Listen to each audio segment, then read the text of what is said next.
faz parte, né? Então, depois disso, eu comecei a congregar, né? Na igreja dessas irmãs? Dessas irmãs, que era a Missão Nova Vida. E a gente passou um tempo. Depois, eu estava noiva de Gilson, namorava com ele, né? Meu esposo, que já está na glória hoje, já está com o Senhor. E a gente namorava e eu chamei ele para ir para a igreja. E a gente foi uma vez como observador. Eu ainda tinha um pouco de cisma com a igreja.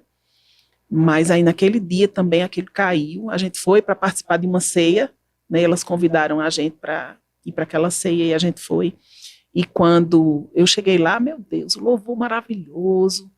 As pessoas receberam a gente com tanto amor, né? E a gente foi muito alcançado naquela igreja. Ele também católico praticante também, na época. Gilson, ele era muitas coisas. Gnóstico,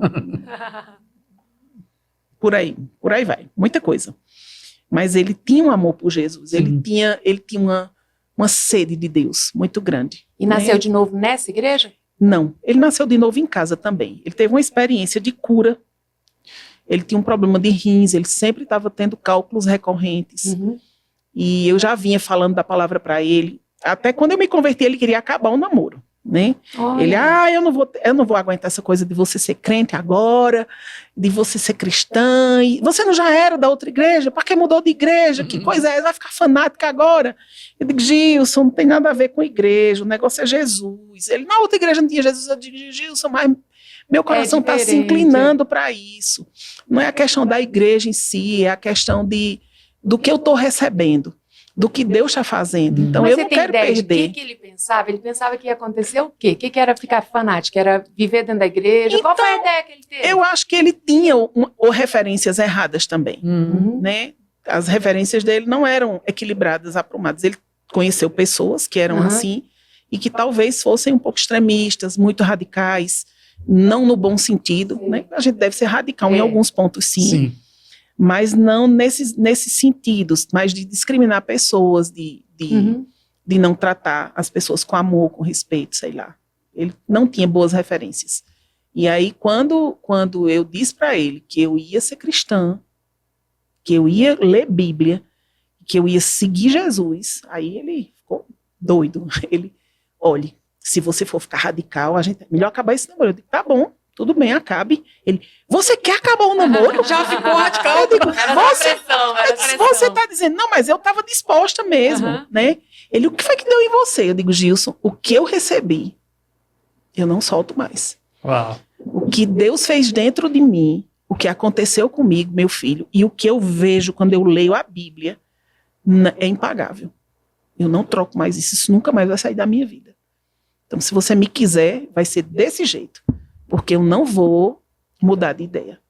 E aí, quando ele chegava lá em casa para namorar, eu digo, olha, eu li uma coisa que eu preciso ler para você. Não faça isso, você já vai ler a Bíblia para mim. Eu digo, é rápido, só um pouquinho. Ele, tá, rápido, viu? Eu, tá bom. E quando eu começava a ler, aquilo envolvia ele também, né? Ele ficava ali atento, prestando atenção, né? As experiências que eu tinha tido. Eu contava para ele, olha, hoje eu li isso aqui. E Deus falou assim comigo. Ele, como é que você sabe que Deus falou com você? Eu digo, eu não sei bem direito, eu não sei explicar. Mas eu entendo o que está sendo lido, porque é como se alguma coisa falasse comigo e eu entendesse. É como se aquela explicação clareasse dentro de mim. Ele, muito estranho isso. Como assim? Como é que isso acontece? Eu digo, faz o seguinte, ora comigo. E eu orava com ele, Senhor, abre os olhos dele. Peça para Deus abrir esses olhos. Senhor, abre os meus olhos. Eu falava na simplicidade, que eu não sabia de nada, né? E eu fiz o que eu achava que era certo. E Deus cuidou daquilo, né? Com muito zelo. E era impressionante. Tudo que eu orava, as coisas mais simples, aparentemente as mais bobas, sabe, aconteciam do jeito que eu tinha orado. Eu via Deus cuidando dos meus trilhos na fé, na palavra, com muito zelo. E aquilo me deixou assim, apaixonada pelo Senhor. Porque eu vi o cuidado de Deus com a minha vida, né? E Gilson foi sendo alimentado nisso, né? E um dia ele teve uma crise renal muito grande. E ele ligou para mim, ele tinha tido uma encrenca lá com a minha mãe, por causa de ela ficar falando para ele da palavra, ela já estava ouvindo e ela queria que ele ouvisse também. E ele se aborreceu e disse, olha, a senhora Me deixe livre. A senhora quer ouvir, tudo bem, mas eu não quero ouvir isso agora. Uhum. E ele ficou meio assim com ela, e ela ficou quieta, né? Mas aí, nesse dia que ele teve essa crise renal, ele ligou para casa de madrugada. Nessa época não tinha celular. Ele ligou para o telefone da casa, meu pai estava viajando, eu estava dormindo com a minha mãe na cama dela. E aí eu atendi o telefone, né? Meu pai fora, você já pensa, ligando de madrugada, você já pensa logo. Mas eu atendi, era ele, com muita dor nos rins. E ele disse, eu preciso falar com sua mãe. Eu disse, o que foi que houve? Ele disse, eu preciso pedir perdão a ela. Porque Caramba. quando eu saí daí, eu fui muito grosseiro com ela. E eu senti Deus falando comigo agora. Eu fui orar e pedir a Deus para ele me ajudar. E eu tive essa impressão no meu coração, que eu precisava pedir perdão à sua mãe. Eu, agora, passei para ela o telefone. E ela perdoou ele, né, quando ele falou, ela perdoou, disse que estava tudo bem, que ela não tinha guardado mágoa, ela entendia. Mas ficava feliz por ele poder ouvir essa impressão, né, que ele teve. E aí eu fui lá para a casa dele, orei por ele, né, ele já tinha feito uma oração antes de eu chegar, pedindo a Deus para livrar ele daquilo. E Deus falou com ele. Na Bíblia, ele abriu a Bíblia lá, e Deus deu um texto para ele, né, Jeremias capítulo 18, que fala sobre o vaso do oleiro, né, aquela passagem lá que Deus fala que pode pegar o barro e amassar e transformar aquilo, né, e ele ficou muito assim, impactado, ele, meu Deus, Deus me corrigiu, e ele ficou muito impactado com aquele texto, ele entendeu como se fosse com ele mesmo, né, que Deus queria transformar a vida dele. E ele recebeu Jesus, ele entregou a vida dele para Jesus, e ele já falou comigo, arranje um canto hoje, dessas mulheres que você conhece, para me testemunhar, que agora eu vou ser cristão, de verdade. Eu quero dar o meu testemunho. Eu disse, mas tem que ser assim, tem que ser logo radical. Ele, não, mas eu quero dar, eu nunca mais vou voltar para aquele lugar. E ele disse para mim, eu queimei a ponte, eu nunca mais eu volto para aquela vida. Eu sei, eu tive uma experiência, e Deus curou ele naquele dia. Ele expeliu as pedras que estavam nos rins dele, né? Ele estava com muita dor, estava bem sofrido mesmo. Ele estava quase pedindo para ir para o hospital. Mas depois que a gente orou, né, ele recebeu um alívio, adormeceu. E quando ele acordou, ele fez xixi, urinou e espelhou as pedras. Né? Então, ele ficou, assim, muito impactado com isso. Então, ele começou a buscar a Deus de uma forma mais intensa do que eu até. Ele queria tudo de Deus, queria receber a palavra, queria entender, queria aprender.